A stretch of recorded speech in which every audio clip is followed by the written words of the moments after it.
This is my Axial Wraith, and as you can see, it sits a little lower. I've done a little bit of upgrades to it, nothing that I've bought at this time, but in the shocks I have 30 weight oil, front and rear, and I have pistons in both of them are B.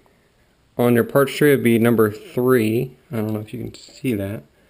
It'd be the ones that are right here, and it'd be B.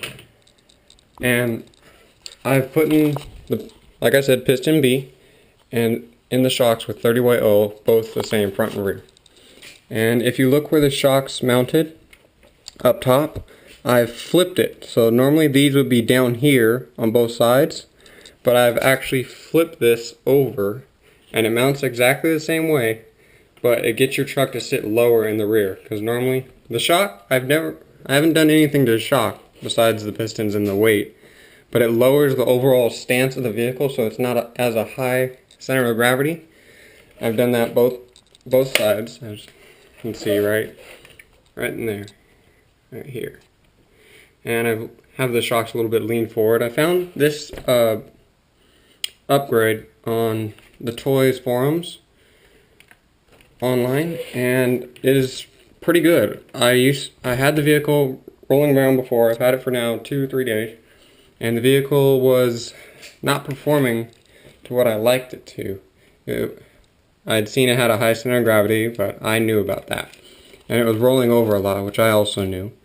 And doing this upgrade actually helps the vehicle. And if you look under here, on both these parts where the links and the shocks mount up onto the, call it, where the pumpkin is. In this area where the pumpkin is. Can't think of the name right now. And on both of them, it's flipped. So you take out these 2 screws right here. There's 2 screws, 1, 2, and 1, 2. And you pop that off, flip it up, or pop that off. Take out this bolt with that nut, and that bolt with the nut that holds onto the shock, and the link on both sides, front and rear actually, front and rear. Sorry about that. And you flip it over, put it back on. And once again, it lowers the overall stance of the vehicle. And this is my Axial Wraith. I'm planning to get the softer shocks for it. And maybe some Proline wheels, the beadlocks, because I like how those beadlocks look. Right now I'm sticking with the stock servo, but I will be going with the high-tech 7955 TG. With all its torque that it has, that'd be pretty good. And I'm debating on getting the aluminum hub carriers, or knuckles, for the front. Not sure if I'm going to go with Axial Vanquish, not sure actually if I'm going to go with that at all, but definitely the steering linkage too. I'll be getting that. Probably Vanquish. I don't know, and you're probably wondering why. Oh, why is he going for Vanquish? That's what everyone's going. Well, I don't know.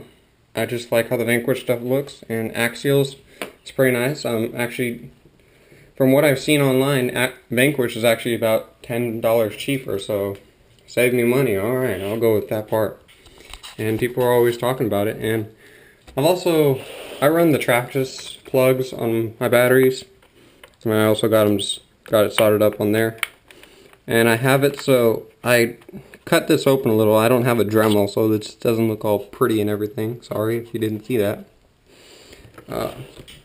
But come on, it's a rock crawler, rock racer, whatever you want to call it. So I opened it up so I can fit this in and out easier, and the battery, because before I was mounting it right here and it was flopped over and then it would be connected. So this makes it a little bit easier to get in there. And I thought I would show you guys this upgrade, maybe help you out, lower the center of gravity, and maybe do it yourself. Alright, thanks.